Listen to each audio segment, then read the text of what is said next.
Monday, June 21st, 2021 on the Real Kyper at Noon show. Hope everybody had a good weekend. Hope it was a great weekend, Father's Day weekend.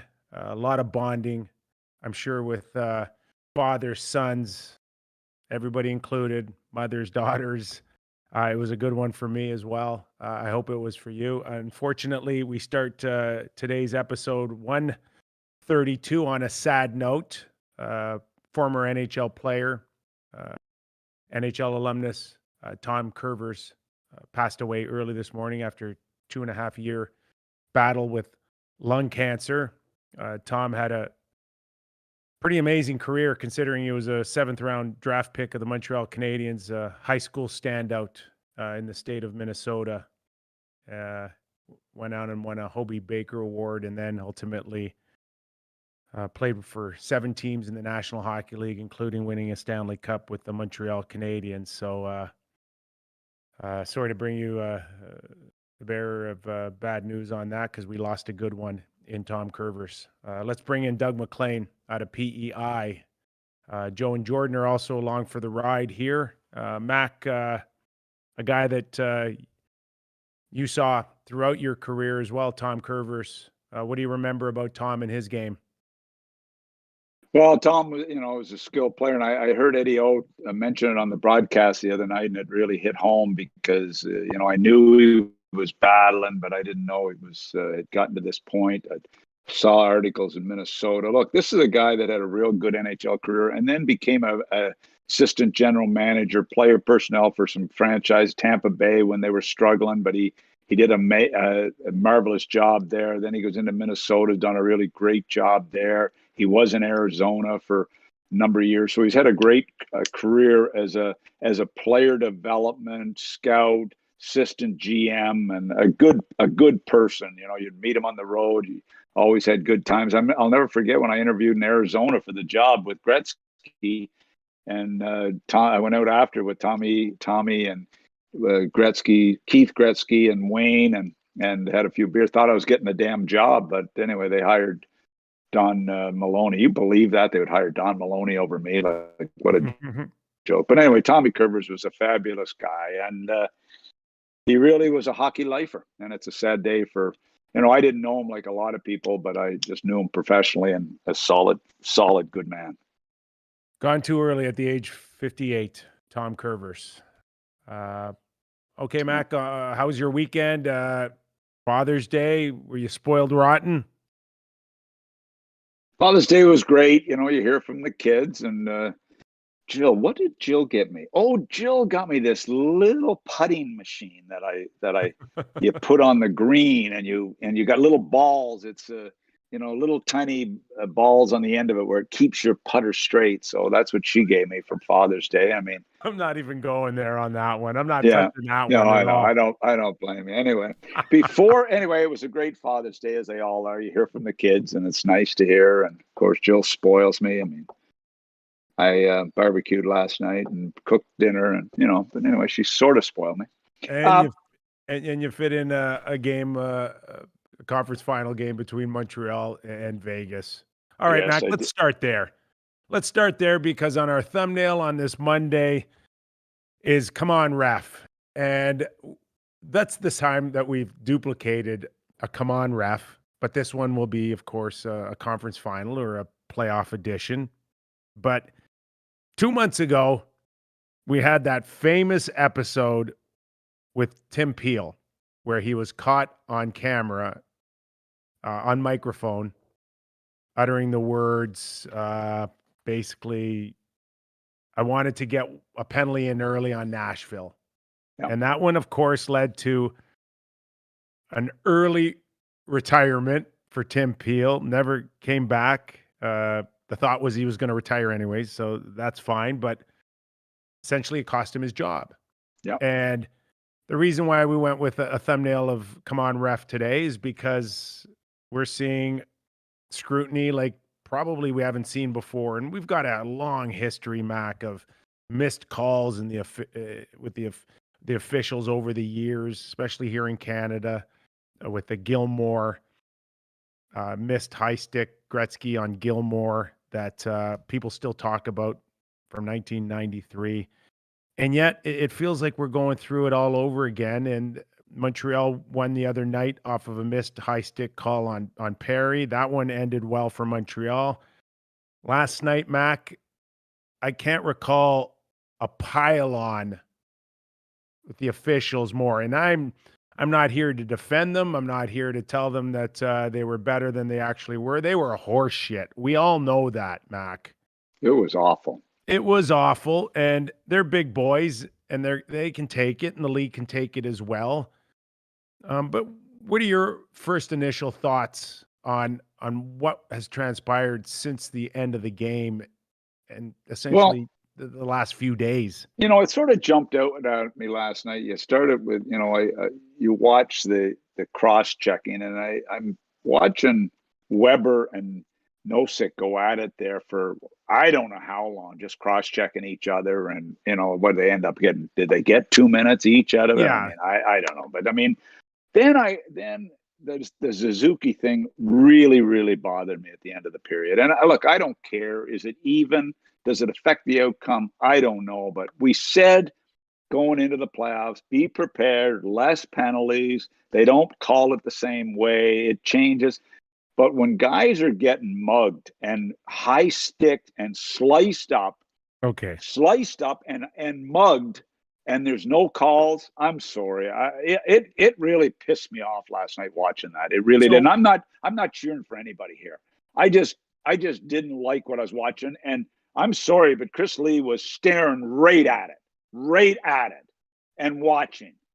And it was a debacle. And how you can watch that and not make a call is beyond me.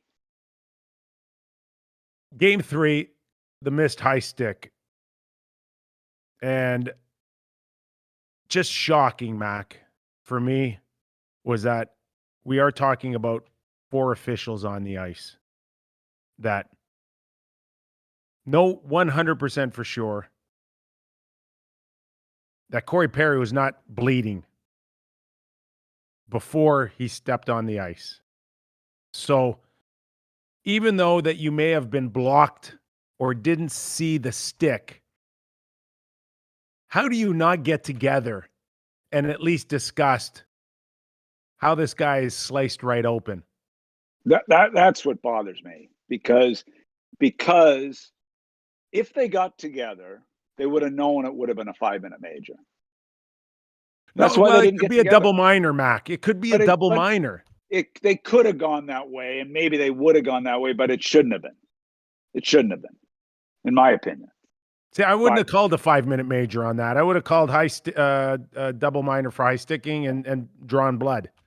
Yeah, maybe. But that's why they didn't get together, because they didn't want to call the 5 or the 4, whatever it was going to be. They didn't want to get together, and they didn't want to do it. They didn't want to make the call. It's not that they didn't want to do it. Nobody saw it. That's why they didn't call it, because they are told that you don't guess. You have to see it. And they didn't see it. 4 of them didn't see it. And you're not allowed to go to video on it. Yeah. So what are we talking about it for then? If they didn't see it, how are they not in position to see that? Is it because Chris Perry goes down a lot? Is that why? Corey Perry, he got right back up. But I mean, he goes down. Is that why they didn't? Why didn't they call it? They didn't see it. Okay, they didn't see it. There's nothing to talk about. So you're not allowed to go to if video. They didn't on see that. it. There's nothing. The question is how. Right. I mean, how can 4? I guess how can 4 of them not see it? I guess 4 of them can't see it.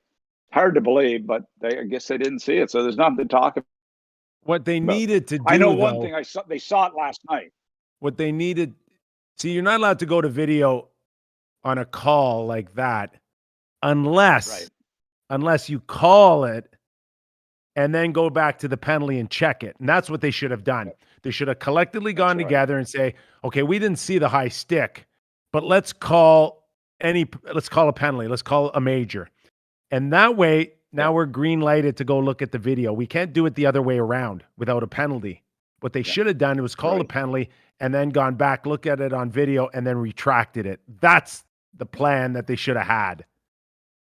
Yeah. But it's almost as if, no pun intended, but that call bled into game 4. 100%. 100%. And frustration mounts and on missed calls, and fans frustration mounts, and media frustration mounts, and they get themselves in trouble. In trouble. And last night, I'm sorry, I know the rules change. We say it every year. Why does it change in the NHL and not really change in other sports? Unless I'm naive. Maybe it does change in other sports. I don't know. I'm just so sick of talking about it. None of them. I'm telling you, at the end of the second period last night, I thought, what the hell is this all about? That was my feeling at the end of the second period last night. All they have to do, Mac, is just call something that backs off the players. That's it. Yeah. They're the parent, the players are the kids, and it's that old saying, give a kid an inch, he'll take a yard. Give him a yard, he'll take a friggin' mile. And that's all that's happened to the officials, particularly in this series. And I go back to Tampa Bay and the Islanders. And I think the Islanders are the most disciplined team I've seen, possibly even in my career, Mac. Yeah. Whereas they'll take a punch in the head. They play the same way, up, down, up 2-0, down 2-0. They keep playing the same way. But in game 2, I think Barclay Goodrow took a swing at Paul Mary. You wouldn't get me a water, would you please? Go ahead. Can you not have all these things ready for you when the show starts? I know. I forgot about the damn water, and I've got a headache. You're acting like those damn refs missing everything. I know. I got vertigo, and I need fluid. Any chance to get Jill in the show? No. Or no. Okay. Anyways, Mac, Goodrow gets called. I'm like the referees. My head's spinning today, and it has been for a week. Goodrow gets the only call about 10 minutes into game 2, and there isn't any more bullshit. No more scrums. And, we can point the finger at Chris Lee and some officials like that, but I am putting the onus on the NHL hockey department as well. They have got to make it crystal clear to these hockey teams, Mac, that there is no more bullshit. Okay. They got to come in and kind of help out their officials a little bit. And I remember this in our playoff runs, is that either someone from the league came in or they passed on a stern message to either David Poyle or Neil Smith. But somebody was going to get to us and say, here it is, boys. Yeah, 100%. This has gone black and white now. This is no more gray. You want to throw the first punch? You're going, and you're going alone. Do you not? I don't know if this has happened in this series. I remember the supervisors coming in nonstop, in the playoff series. Are you telling me that is not still going on? I guarantee it's still going on. I guarantee you there's still meetings, and I guarantee you they're still talking about it. But so, and that's that has to happen here. If the guy in the ice won't make the call in obvious situations, what do? You can have all the meetings you want. And the guy on the ice has to make the call, and if he doesn't make the obvious call, don't think he's not hearing about it today. I guarantee he's hearing about it. The look in the Tampa Islander series is so much better than the one that we just witnessed last night, because you know where the range is. And the other thing, too, is Tampa Bay is also learning that you can punch the Islanders in the face, and they're not coming back anyway. So we're going to stop. It's not serving any purpose here, and there aren't any. It's not even close to what that series looks like compared to what we saw again between Montreal and Vegas. And I think that if they come in and they put the hammer down, it'll alleviate a lot of the pressure on the officials, and then make your call. And we are still in a in a league where the officials do look and they do the math in all of this. Yeah. And I think when you look at Suzuki and McNabb, it's coming off of maybe a decision of, I let this go here, so I'm going to let this go here. And that's where I think that's where the officials end up getting themselves in a lot of trouble here. We do have officials bean counting penalties, and I think it puts them in a position now where they go, okay, if I didn't call that, I can't call this. And it's like, no, that's where you get yourself in trouble. And, I've been listening to this for 20 years. We've gone through the whole, the changing of the game, and that was supposed to change, Then you see chintzy calls called when they break this little slash and breaks the guy's stick, which they have to call. We see all the kinds of chintzy calls, and then we don't see calls and muggings and slicing guys' faces. But I'm sick of talking about it because we talk about it every playoff, and you and I said it. It's going to change. The power play is still important, except you're not going to get nearly as many. We knew all this coming in. I just don't like when it's out and out blanket mugging and there's no call. Or in front of the guy's face who's standing there. Get it. Now, if you're Mark Bergevin, how hard do you push the league here? They talk every day to the supervisors. And then when you're not getting anywhere with the supervisor, you phone the league. If that's the way it's still done, the way it was when I was there. And I don't know that. But yeah, because your owner's in your ear and your owner's saying, like, what the hell am I watching here? What is this? What is this I'm watching and my team's losing or winning or whatever? And it's no different. Vegas have as many beefs. I'm not saying it's swayed the series because Montreal, Vegas both have beefs. Islanders have beefs. It's like the point call where he gets thrown into the goaltender. Those are major, impactful decisions. Too many men on the ice, impactful decisions that could change the course of the game. But they don't see it. They don't see it. But I know one thing. They saw a lot of it last night and didn't call it. That's all. You think Chris Lee will get another game in this series? I would hope not. It's not that easy, though, because we are dealing with COVID still and restrictions, certain restrictions. I think they do have the ability, though, and it may help that they're going back to Vegas, and they may pull an official that's based closer out of Vegas and make the switch. But it's tricky here. Well, and you're done. It's based on evaluations throughout the year, and you get ranked and you get your games because of how you officiate it. Nobody's saying Chris Lee's not a good referee. He just had a bad night. And look, it's the situation is that will they change from the total evaluation? And these guys are under, and I used to bitch sometimes, maybe they're under too much pressure. The referees, too much scrutiny, too much fatigue. Mac, maybe. If Fleury can give a goal away in Game 3, Tim Peel can give a penalty away or not a non-call away. I got to think that there's the human side of this here on these guys, and they've been through a lot as well through this whole ordeal. Sure, 100%. They're in bubbles. 100%. There's some officials Listen, since I got out of management, I've hardly noticed who the referees were. I watch hundreds of games and don't even know who the referee is because when you're not emotionally involved, you typically don't even pay attention. I don't even know who referees what game. Yeah. But I'm sorry, last night I did. And I don't like that. Well, I'll tell you what I don't like is the constant pile on the officials.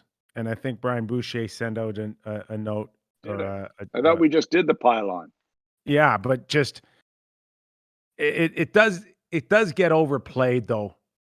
And I think it was Edmondson in his post-game comments where someone kind of was leaning towards leading him into shitting all over the officials.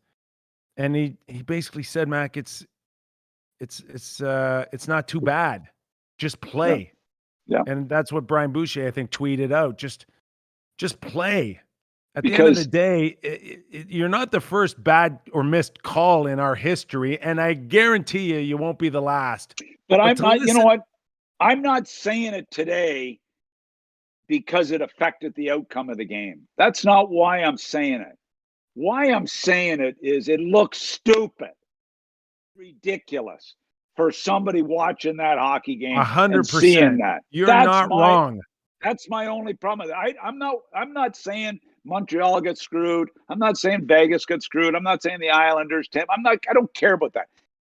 But when you're watching a game and 99% of the people watching the game say that's a penalty and there's no call, it just makes us look bad. I can't argue with that. There's that's nothing.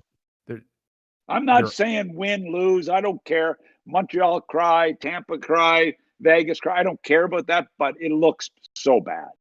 That's all.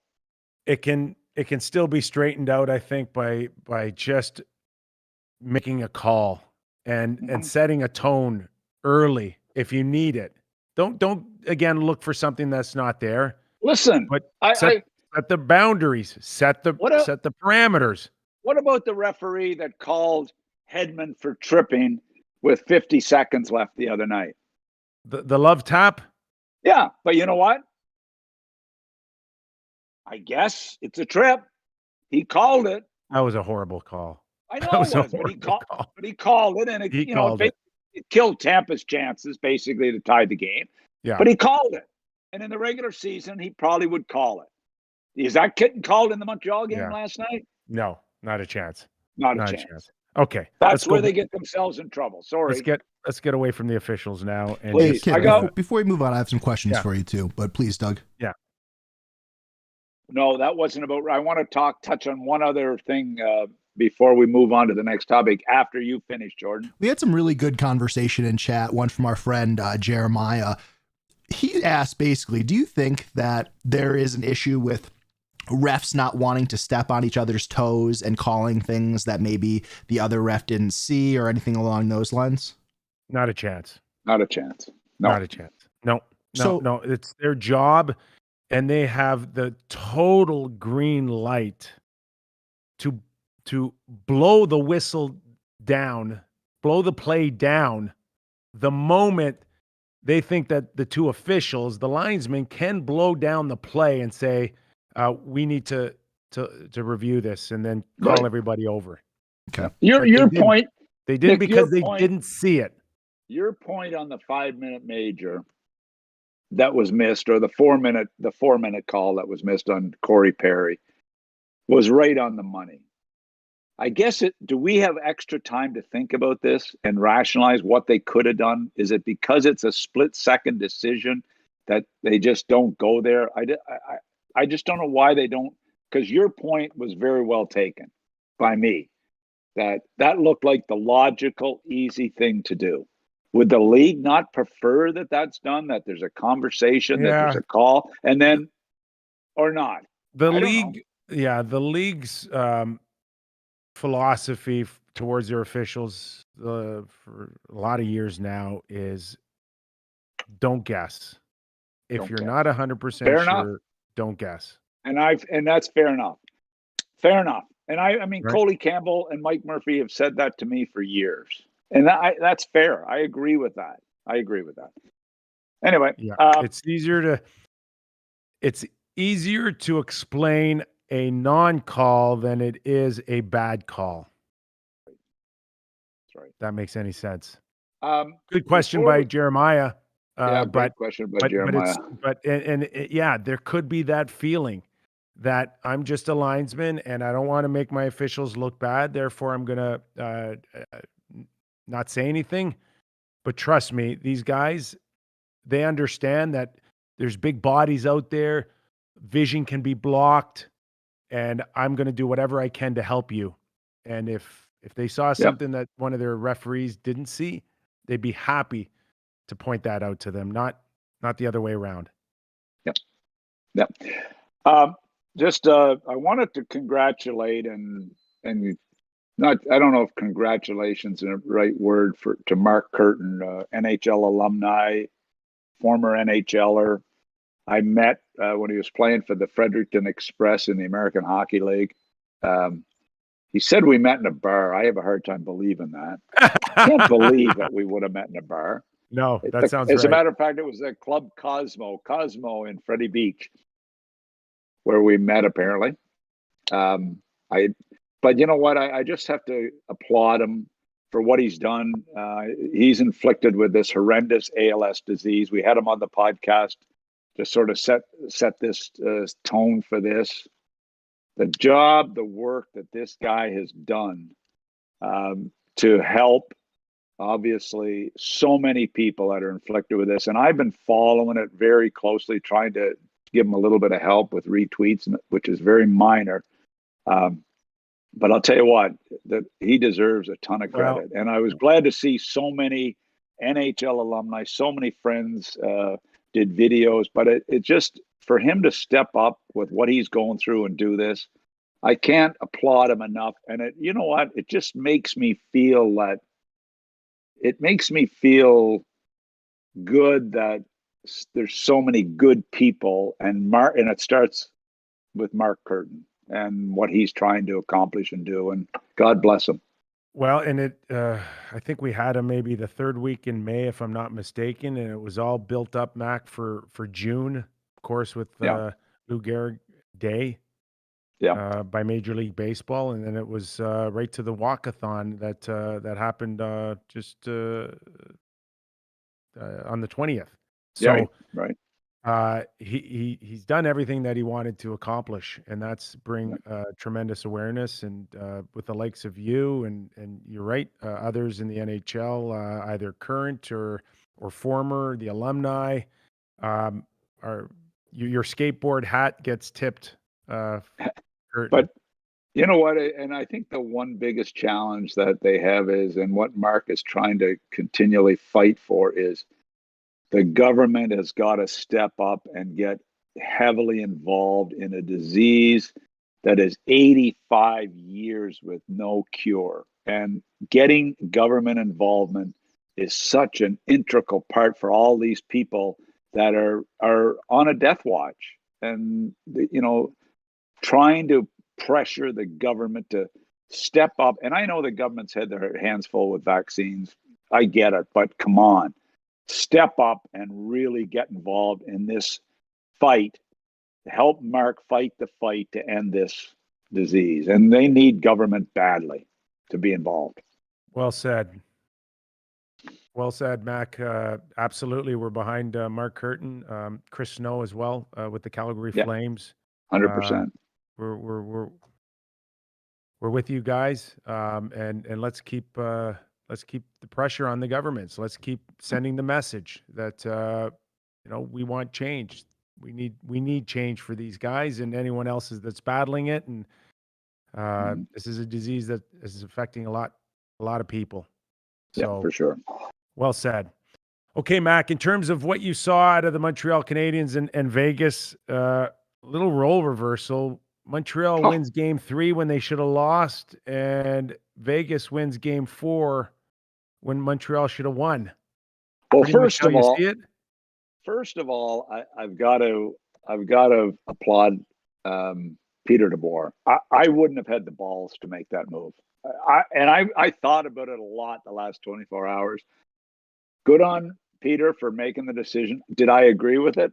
I said it to you. I wouldn't have done it. I said it to you yesterday. I wouldn't have done it. We had a call. We had a call before the game. And I applaud him. It helped them win. It was a gutsy move. And I wouldn't have done it. He did it and won. What did I tell you before the game? You said you would have done it. Yes. And I liked it. Yeah, I know you did. And I mean, and I'm thinking, okay, just a minute, this guy hasn't played now, but it's not over yet. He's got No. now he's got to come back with them again. How is he going to be in a second game? We don't know that. But here's what jumped after. Besides that decision, and you were right, I was wrong. I didn't have the balls to do it. Fair enough. But here's what I watched last night. I watched Montreal Canadiens play a hell of a game. I know they played some good playoff games. That was the best I've seen them. They were in control. They were physical. They were more physical than this big bully Vegas team.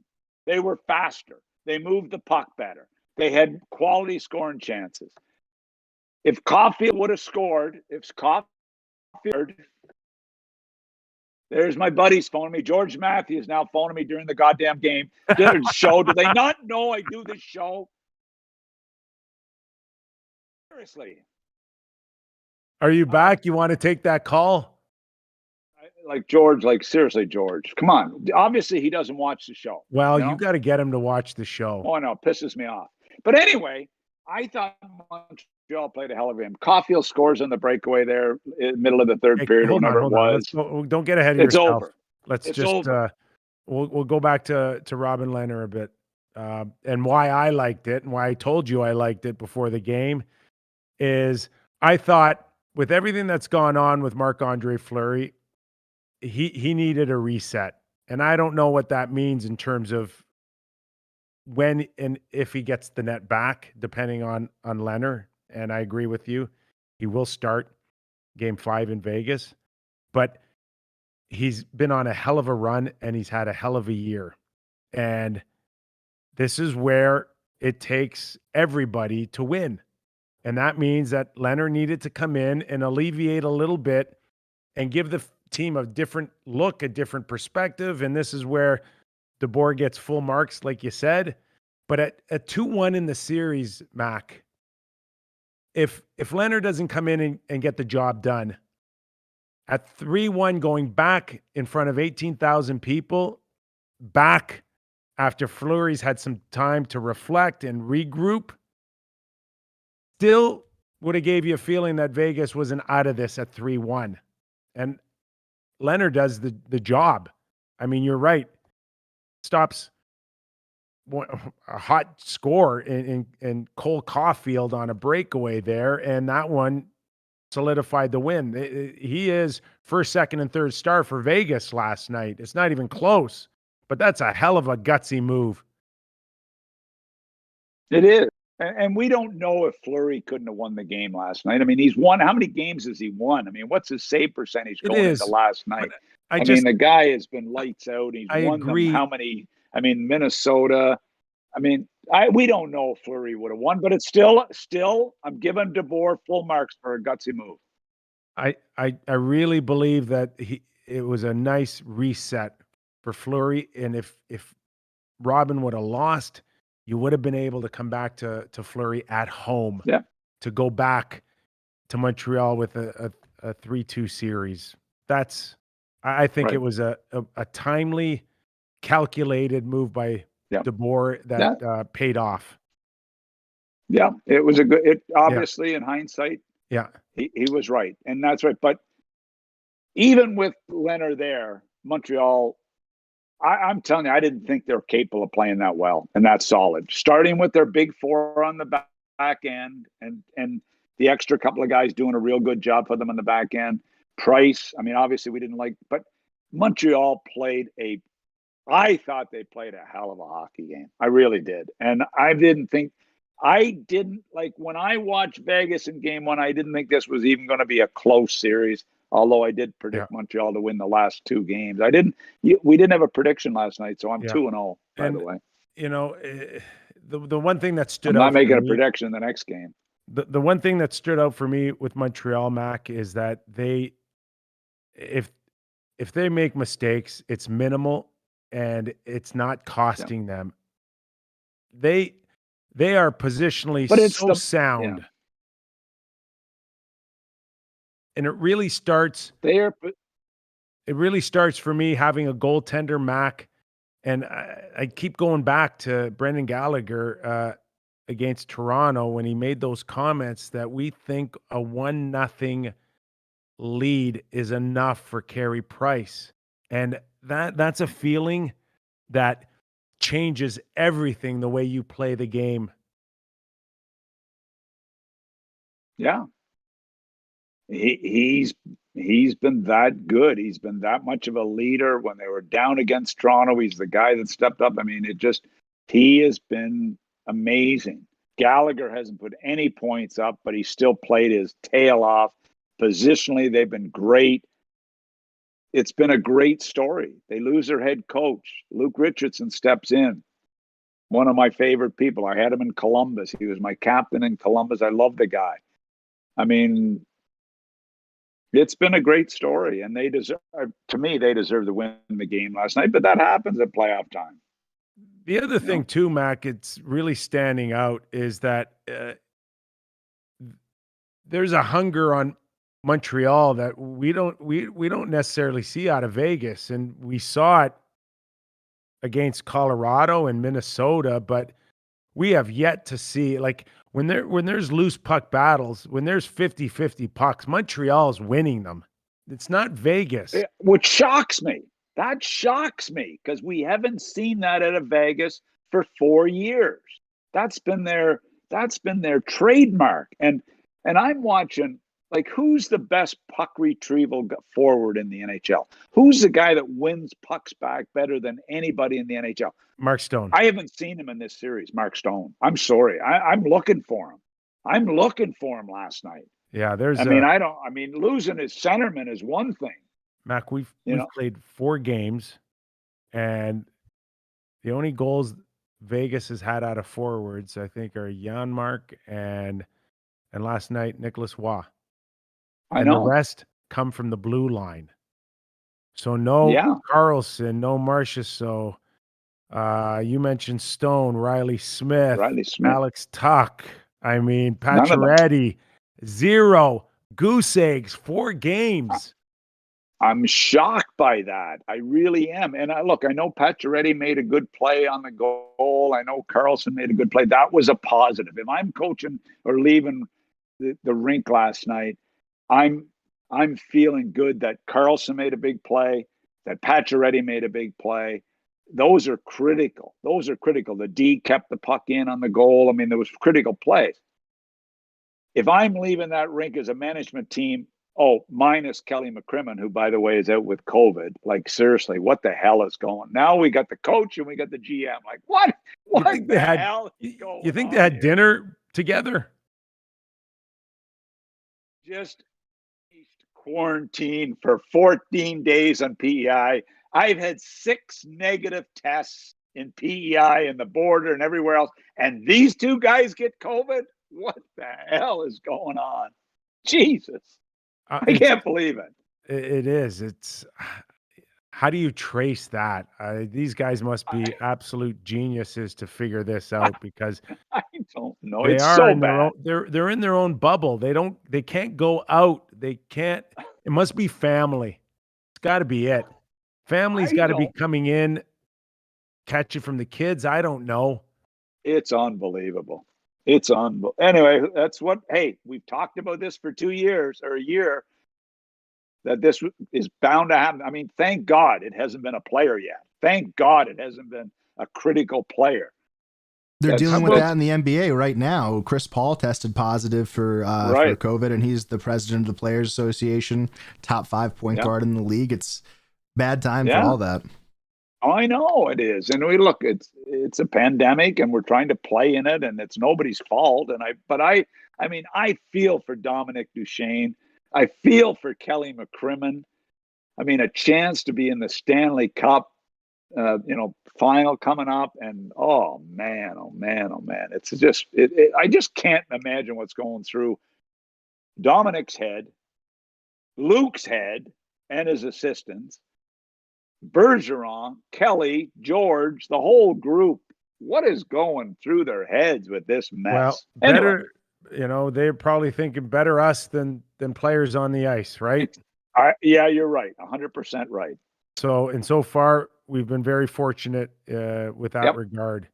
The Mac, league, The league has done an amazing job to pull this off for 2 years. I mean, amazing job. And these guys are getting tested, twice a day, Mac, and it ain't cheap. I think the NHL pays, at least in Canada, $125 a test. Had that little stick shoved up my nose more times than Kleenex has been up my nose in the last 2 weeks. Like, there's a lot of people watching the show saying better than your finger. So, Mac, 7 defensemen have scored for Vegas. And again, it was looking like 1-0 was going to get it done. And then McNabb sneaks one past Carey Price. And first goal. Like, we love McNabb, what he brings to the table. The guy's been good throughout the playoffs, but the first goal in 3 years, and he beats Carey Price. Unreal. And one that we're not used to seeing on Carey Price, and that's pucks going through you. But it tells you everything. So good on the post. It tells you everything you need to know that you can't let a bad goal in. One bad goal is enough to be the difference, I think, from winning and losing last night. And the one thing I do watch Montreal at the end of the game and then the first minute is, and I think the overtime goal is a kind of an example of that, where I think, it's a one-on-one with Pacioretty and Shea Weber. And I think if Shea would have been able to close him off, Mac, a little earlier before Pacioretty makes his move behind the net, I think we're not looking at the Nicholas Waugh goal, but the fact that Shea Weber was a foot off, a little slow, and not slow that he's slow as in maybe all these minutes between him and Sherrod are catching up a little bit, because this is really going to be the difference maker here from 5, 6, potentially a 7-game series, is how much they've got left in the tank. And Shea Weber looked a little tired to me off that goal. Yeah. So according to your genius analysis, which I just listened to you pat yourself on the back there for 5 minutes about the decision by DeBoer, are you suggesting, because of your patting yourself on the back with the right decision, that Allen should start next game for Montreal? Because it's the same analysis: bad goal by Price, bad goal by Fleury. Are you suggesting, so you can pat yourself on the back again for 5 minutes, that maybe Allen should play? Who's the backup in Tampa Bay? Have we seen him? I don't know. Maclean. I don't know if he's still there or not. I'm sure he is. No, we'll stick to Carey. Okay, that's so where you're my genius analysis stops. Because I've been just sitting here watching you pat yourself in the back for 20 minutes, thinking, Jesus, he thinks he's really smart. So obviously that's what he's going to make the call, that Richardson should go that way. All right, and just how about a shout out for Luke Richardson, and just the awareness, of course. 10 years ago, he lost his 14-year-old daughter to suicide, and the awareness and the Darren pin, and the kiss, and then all of it, Mac, between him and his lovely wife Stephanie, the work that they've done trying to save others from experiencing something that you never get over. Just a ton of respect for the Richardson family. You know what? Luke and Stephanie were with me in Columbus, and I remember the little girl running around our dressing room. She was a hockey player. Older sister was a hockey player. I believe she played at Cornell, if I'm not mistaken.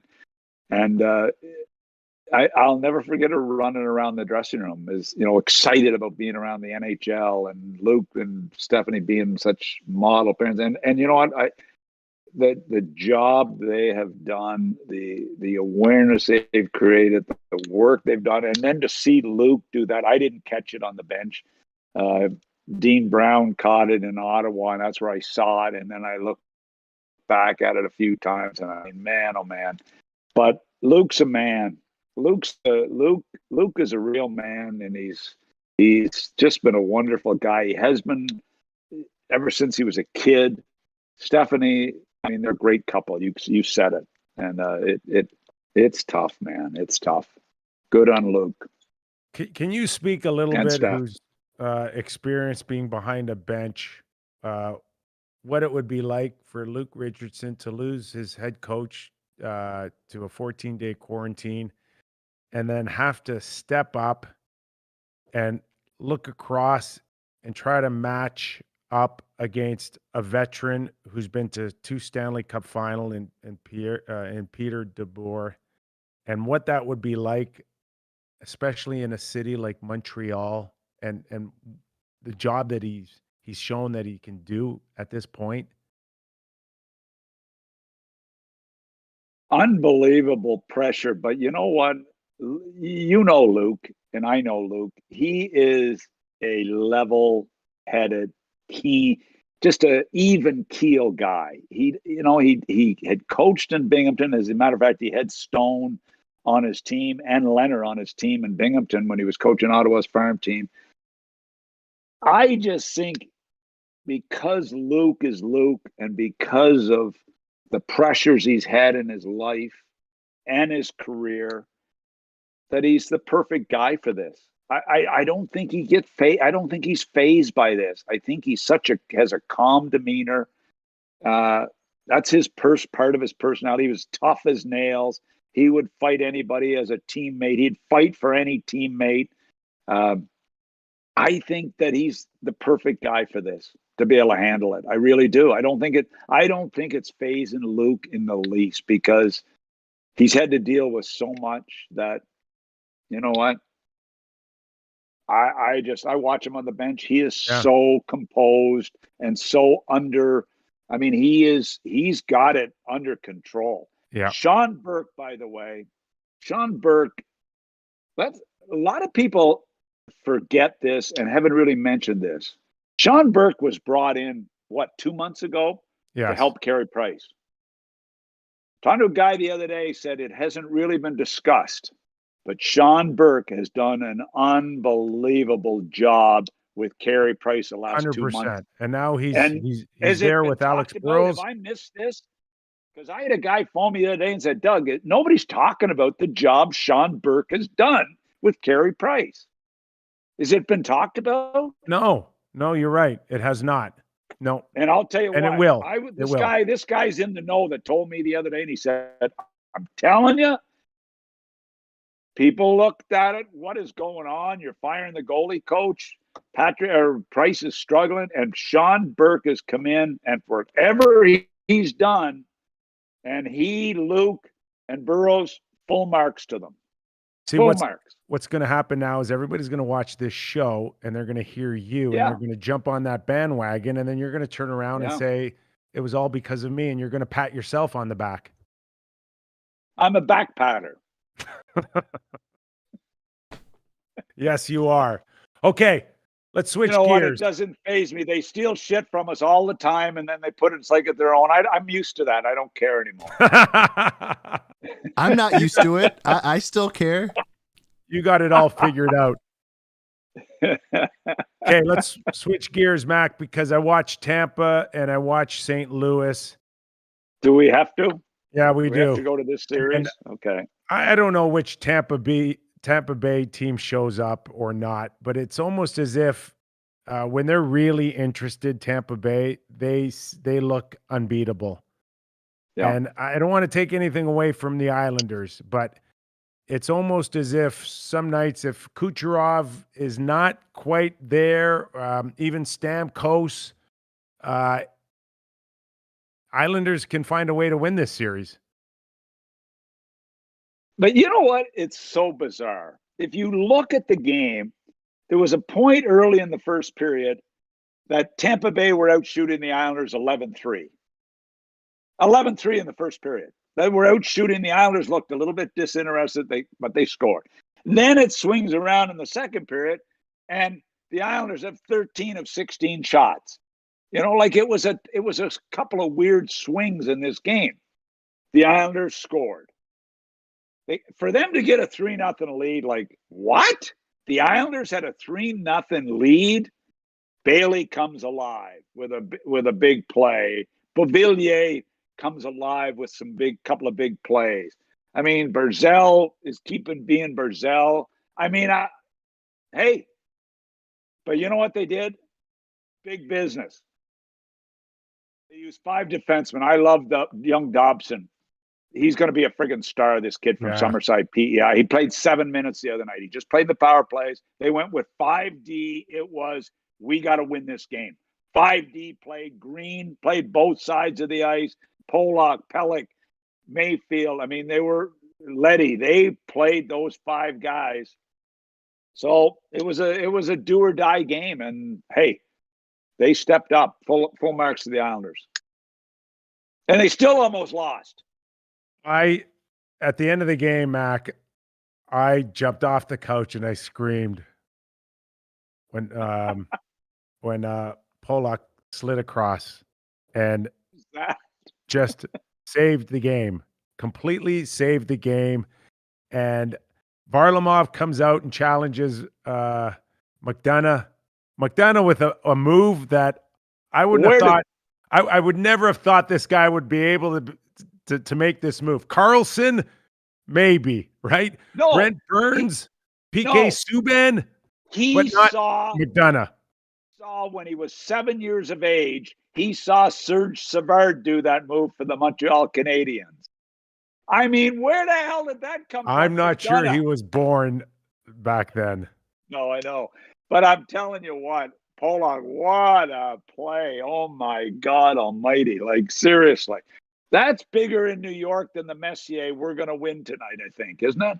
We're going to have to see this thing play out before we go that far. What a play, though. If they come back and win this series, incredible. They win. I mean, it's 2-2. If they win this series, oh, my God. They'll have a statue of them. Can the Islanders win this series if Cizikas, Martin, and Clutterbuck are the Islanders' best line?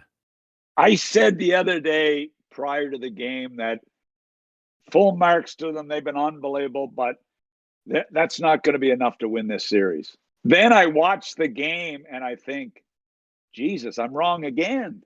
I've been wrong a lot, man, except picking Montreal to win, of course. You know, the couple of games I did, which I've gotten a lot of credit for, by the way. Thanks. I appreciate the fans out there noticing that. But anyway, like, seriously, this line has been their best line. Like, Martin, he couldn't play in Toronto. Play him. Fuck, just hurts people. And Cizikas is about, I mean, look, this line, I mean, they're the first star of the damn game. Every time I look up, there's Clutterbuck right in front of the net, causing all types of havoc. I know. They and the fans appreciate that line. Trotz appreciates that line. The teammates appreciate that line. They know what they do. They know the dirty work they do.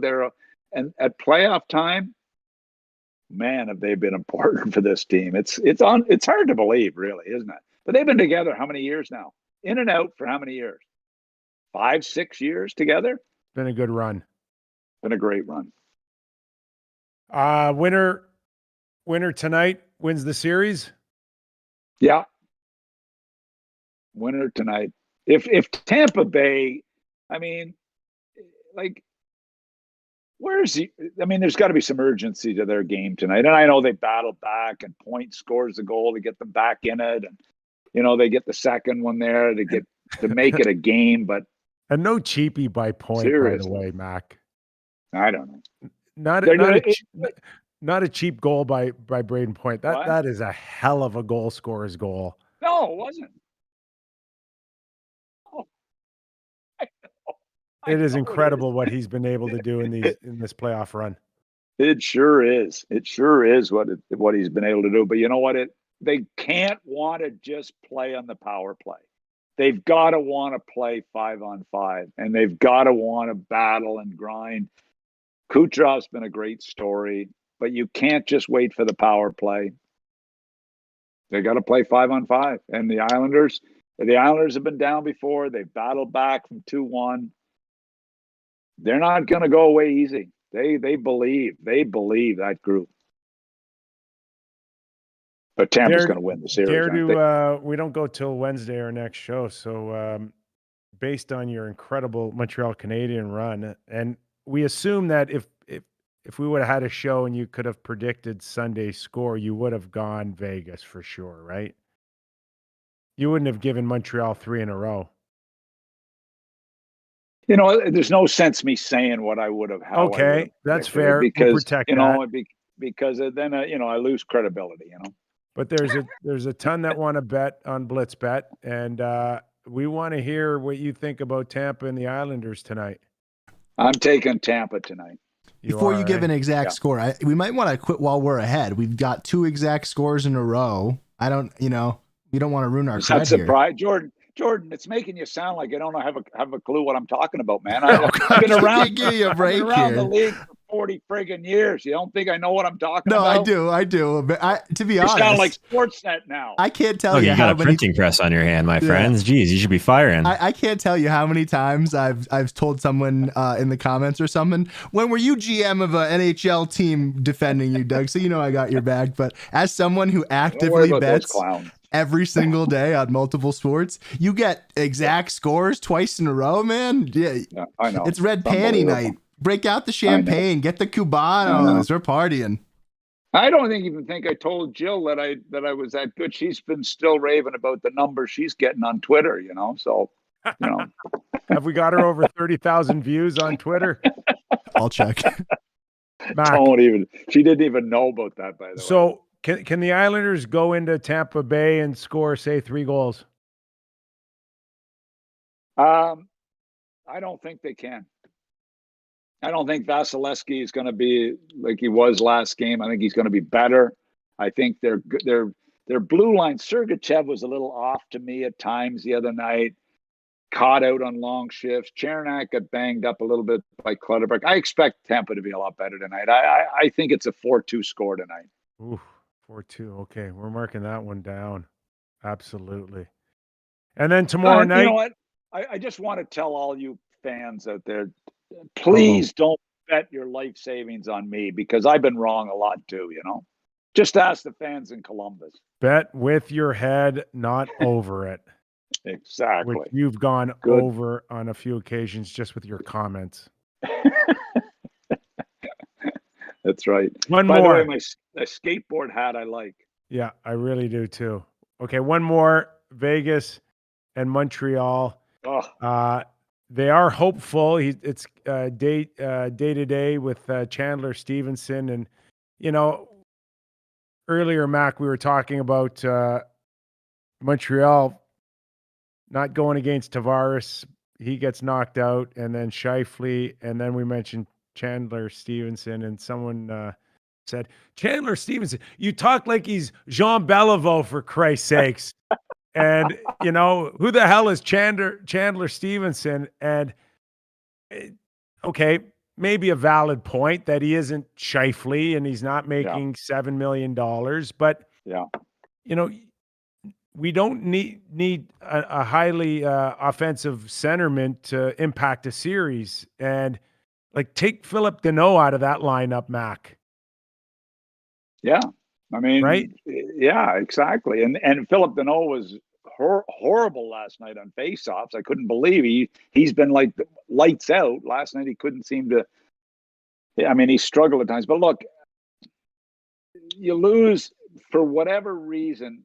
Is Chandler Stevens the reason for Stone and Pacioretty not scoring? I can't believe that. I mean, it's the reason, Mac. But sometimes when you slot people in their right position, it just it's an easier flow. It's an easier you can find a better rhythm, and I think the rhythm is. I agree. I tell you what, and Montreal takes full credit for throwing them off their rhythm, but they don't have that same look, that same jump, that same feel, the same confidence that we saw in their first 2 series. They don't. And so whatever is the reason, and Chandler Stevens is a part of it. There's no doubt about that. You know what kept jumping into my head the last couple of games is Vegas if they don't win the cup this year, next year, with Pacioretty in his prime, and with the hole they have down the middle of the ice, Chandler Stevens is their number one centerman. The Pacioretty for Suzuki trade may come back to bite them in the ass so bad, because I'm watching Suzuki grow every game as a player. Yeah. He's got a chance to be a hell of a player. And I'm watching him grow. And if Vegas win the cup, doesn't matter. Pacioretty, important. It's worth it. It's worth it. And that's what they go by. That's why they made the deal. We got to win. We've got a window here. But I'm watching Suzuki every time he steps on the ice. I'm watching him make something happen. I'm watching him get crunched and it gets right up. I'm watching him make plays. I'm watching him send Byron in. I mean, I'm just watching him do so many things. Interesting to watch this trade down the road. We don't necessarily look at Carlson and Chandler Stevenson down the middle, you know, or Nick Roy or Roy, sorry. And others, Nosek, and go, that's a Stanley Cup, you know, center ice. They're really built along the walls. It's 100%. Stone, Pacioretty, Tuck. And the other kid that we talked about last week that for whatever reason, I got people telling me that Vegas have done a horseshit job developing him. I'm not totally buying that, but his Glass. Yes. The high pick in the Suzuki draft that has not, for whatever reason, somebody in Vegas does not like this guy. He's done a good job when he's played. Yeah. But, I mean, they would have thought in the Suzuki draft that Glass and Suzuki will be our mainstays down the middle for the next 10 years. Yeah. Yeah. Well, I watch Marchessault and Riley Smith, and they don't even look remotely like we've seen them in previous series. Here's what I'm saying. Marchessault can't hit the net. And now what was going to be really interesting, we saw Montreal, the confidence of winning in Vegas and what it's done for Montreal. What does last night's win do for Vegas mentally? Big part of the playoffs. Where is your head? Where's your mental, you know, where are you mentally? How confident are you? Is that going to be different for Vegas tomorrow night? Coming off a must win, a gutsy win, a win they had to win where they didn't play great. What does that do for them? Does it do what it did for Montreal? We'll see tomorrow night. Well, and the mindset for Stone and the rest of them is thank you to my teammates, because you're just buying me time. That's all you're doing. You're buying 100%. Me time to get my shit together. And nobody did that better than Robert Leonard. That's right. Here you go, patting yourself in the back again. And Pacioretty and all of those guys, right? That's all you want is a chance to 100%. Get back to the table and win some money back. 100%. Vegas turn. Okay. Yeah. Good job today, pal. Hey, what time is it? It's a little after 1 Eastern. Okay. So I don't know. Okay. 2:00 your time now. Yeah. Prior to coming on the show, you were telling me that you spent the majority of your weekend cleaning golf balls. Like, come on. Listen, you don't have to act. We love you because you come with the energy of a 25-year-old on this show, the passion, and then you turn around and you pull the old man, I'm cleaning golf balls out of a bucket move. I don't like that. Well, no, go out and buy some Pro V1s, okay? Here's what happened. You can buy a Porsche or an RV, but you won't spend $7 on a sleeve of Pro V1s?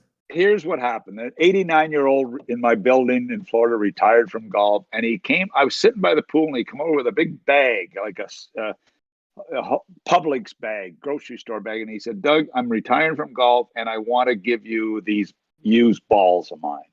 And he passed me this bag of 40 balls, and they got marks and stripes and circles all around them. All these. So I thought, oh, wow. And then he came back the next day and said, "Are you insulted I gave you my old golf balls?" I said, "Bob," I said, "I buy my balls on usedgolfballs.com. Why would I be insulted?"